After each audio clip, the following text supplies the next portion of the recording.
اہتمام کے ساتھ بیان کیے ہیں، اور آخر میں جہاد سے متعلق آیتیں بہت زیادہ ہیں، اور جہاں جہاد کا تذکرہ آتا ہے منافقین کا تذکرہ لازمی آتا ہے، کیونکہ سب سے زیادہ منافقین پر جو عبادت مشکل لگتی تھی ان کو وہ جہاد کرنا تھا. سب کچھ کر لیتے تھے، یہ نہیں ہوتا تھا ان سے.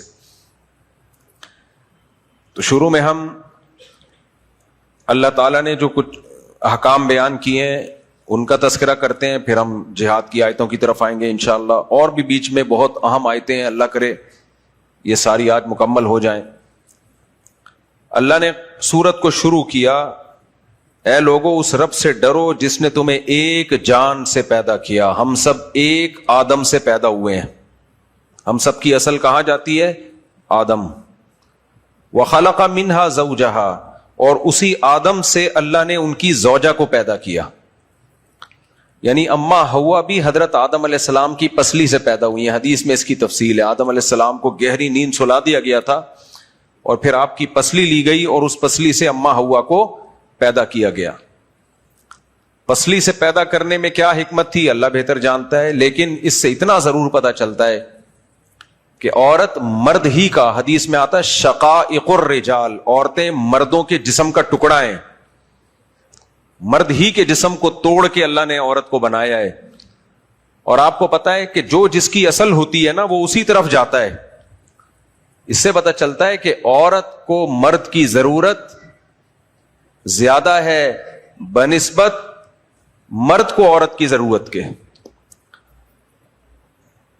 اللہ تعالیٰ نے آدم علیہ السلام کو پہلے پیدا کیا اکیلے، وہ کچھ وقت انہوں نے زوجہ کے بغیر گزارا، لیکن ان کی زوجہ کو ان کے بغیر نہیں پیدا کیا ہے. سے بتایا کہ عورت مرد کے چھتری میں رہے گی ہمیشہ. اور یہ جو فیمنزم دنیا میں پھیلایا جا رہا ہے اس کی دعوت کی بنیاد ہی یہی ہے کہ عورت کو مرد سے آزاد کیا جائے، حالانکہ عورت کی نیچر مرد سے آزادی نہیں ہے. وہ ہمیشہ مرد کی چھاؤں اور چھتری میں رہنا پسند کرتی ہے، یہ اس کی نیچر ہے، بشرطے کہ وہ مرد کا بچہ ہو. اس کو شرعی اصطلاح میں کہا جاتا ہے کفو، جوڑ کا رشتہ ہو. یعنی عورت کے لیے اس کا شوہر اس کے پیرلل ہو یا اس سے اونچا ہو. ہاں اس سے کمتر ہوگا پھر نہیں وہ رہے گی.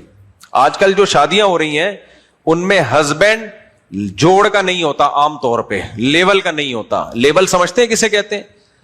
اس بات کو اسلاف سے یہ بات بہت تواتر کے ساتھ ثابت ہے، صحابہ اس کا بہت اہتمام کیا کرتے تھے کہ عورت کا جو نکاح ہے اس کے جوڑ کا ہو. یعنی بیوی آپ سے کمتر ہو لیکن شوہر بیوی سے کمتر نہ ہو، بیوی کے لیول کا یا اس سے اونچا ہو. اب لیول کیسے پتا چلے گا؟ عرف سے پتا چلتا ہے.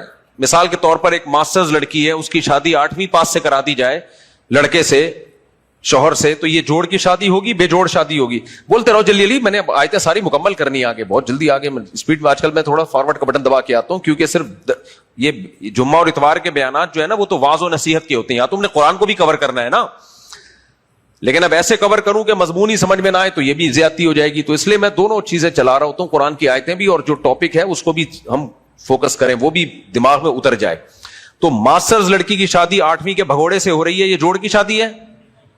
ایک لڑکی جو بہت بڑے آفیسر کی بیٹی ہے، 18ویں یا 20ویں گریڈ کے آفیسر کی بیٹی ہے، اس کی شادی بیچارے ایک ٹماٹر والے سے ہو رہی. ٹماٹر والا بھی بہت اچھا ہوتا ہے لیکن ظاہر ہے اس کے جوڑ کا تو نہیں ہے نا، یہ شادی جوڑ کی ہے. تو پھر ایسے میاں کی چھاؤں میں عورت ذہنی طور پر اپنے آپ کو ایکسپٹ نہیں کرتی. تو آج جو ہم نے آیتیں پڑھی ہیں اس میں یہ بھی الرجال قوامون علی النساء، سپیریئر مرد ہے. میاں بیوی میں سپیریئر کون ہے؟ اطاعت عورت مرد کی کرے گی. تو اس لیے شریعت نے حکم دیا ہے کہ جب مرد سپیریئر ہے تو پھر سپیریئر ہی سے عورت کی شادی ہوگی.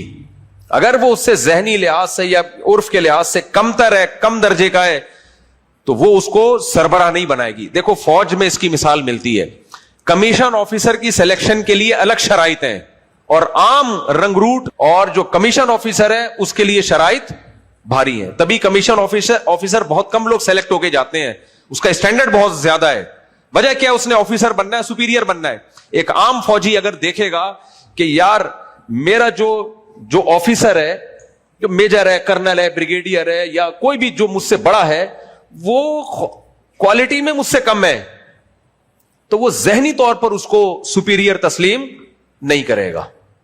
وہ کہے گا یار میں زیادہ ذہین ہوں, اس کو تو یہ نہیں پتا کہ جو ہے وہ 2 اور 2 6 ہوتے ہیں یا 4 سے پھر ٹاپک چینج کو استغفر اللہ.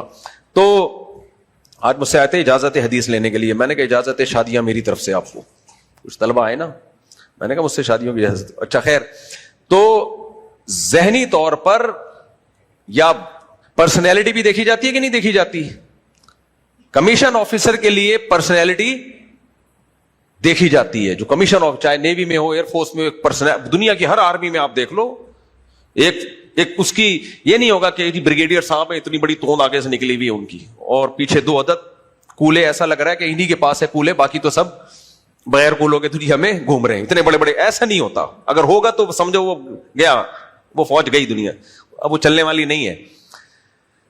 تو ایک اسٹینڈرڈ ہوتا ہے تاکہ ایک عام فوجی کو اس کو آفیسر مانتے ہوئے شرم محسوس نہ ہو, کہہ کہ یار آپ ہی اس قابل ہیں کہ میں آپ کو سلوٹ کروں. پوری دنیا میں ہے یہ. تو اسی طرح یاد رکھو, اللہ نے مرد کو عورت کے لیے سربراہ بنایا ہے. تو یہ سربراہ جب بنے گا جب وہ اس کے جوڑ کا یا اس سے اوپر کا ہو. افضل تو یہ کہ اوپر کا ہو. کس چیز میں؟ پیشے کے اعتبار سے. پیشہ کیا ہے؟ بہت سارے پیشے ایسے ہیں عرف میں کم سمجھے جاتے ہیں, کچھ پیشے ایسے ہیں عرف میں عزت دار. آپ چارٹرڈ اکاؤنٹنٹ ہیں, آپ بتائیں میں چارٹرڈ اکاؤنٹ, فوراً رشتہ ٹھا کر کے ملے گا کہ نہیں ملے گا؟ بھائی سی اے کیا ہوا ہے. آپ بتائیں کہ میں 1 کروڑ روپے کما لیتا ہوں, کیسے کماتا ہوں؟ مسجدوں کے بیت الخلا صاف کرتا ہوں میں, اس سے میری منتھلی 1 کروڑ آمدن ہے. آمدن تو بہت ہے, لیکن جو پیشہ ہے وہ کیا ہے؟ بیت الخلا صاف کر رہا, لو لیول کا. تو ایک لڑکی جو چارٹرڈ اکاؤنٹنٹ کی بیٹی ہوگی, وہ ایک ایسے آدمی کی جو بھنگیوں سے بیچاروں سے پیسے کلیکٹ کرنے کے لیے کرسی ڈال کے باہر بیٹھا ہوا ہے, وہ مینٹلی وہ لیول ہی نہیں ہوگا نا اس کا. یہ میں اتنا زور اس لیے لگا رہا ہوں کہ یہ جو 2-3 شادیوں کا ہماری سوسائٹی میں رواج ختم ہوا ہے نا, اس سے عورت کا کفو میں, اس کے جوڑ میں شادی ہونے کا تصور اب ختم ہو گیا. کیونکہ رشتے مارکیٹ سے کیا ہیں؟ شارٹ. جب مرد زیادہ شادیاں کیا کرتے تھے تو شادی کرنے کے لیے مردوں کو عورت نہیں ملتی تھی, تو وہ اپنے سے کمتر کی طرف جایا کرتے تھے, اور عورت اپنے سے برتر کی طرف جایا کرتی تھی. اب سارا نظام کیا ہو گیا ہے؟ الٹا. آج ہم نے جو آیتیں پڑھی ہیں ان میں یہ آیتیں بھی ہیں.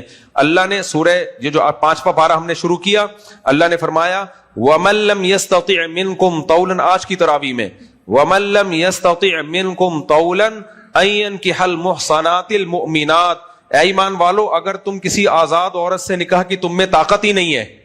پتا چلا اس زمانے میں ایسے بہت سے لوگ تھے جو آزاد عورت سے نکاح کی ان میں استطاعت تھی نہیں. کیوں نہیں تھی؟ کوئی کرنے کے لیے تیار ہی نہیں تھی. اس لیے کہ جو عام آزاد عورت تھی اس کا اسٹینڈرڈ بہت ہائی تھا. تو بہت سے لوگ صحابہ تابعین کے دور میں ایسے تھے جن کے پاس پیسہ بھی ہے, بیوی بھی نہیں ہے نکاح میں, لیکن پھر بھی کوئی آزاد عورت ان سے نکاح اس لیے نہیں کر رہی کہ اس کو اس سے بھی اونچے اسٹینڈرڈ والے لوگ میسر تھے. میں سمجھا پا رہا ہوں اپنی بات؟ اس کی مثال ایسے ہے کہ حضرت جعفر طیار جب شہید ہوئے, ان کی زوجہ حضرت اسما, تو ان کو نکاح کا پیغام حضرت ابو بکر نے بھی بھیجا, سیدنا علی نے بھی بھیجا. یہ دونوں بڑے بڑے لوگ تھے, خاندانی اعتبار سے بھی, ہر لحاظ سے, لیکن انہوں نے ترجیح دی سیدنا ابو بکر کے نکاح کو. حالانکہ بیوہ تھی, لیکن نکاح پہ پیغام آ رہے ہیں.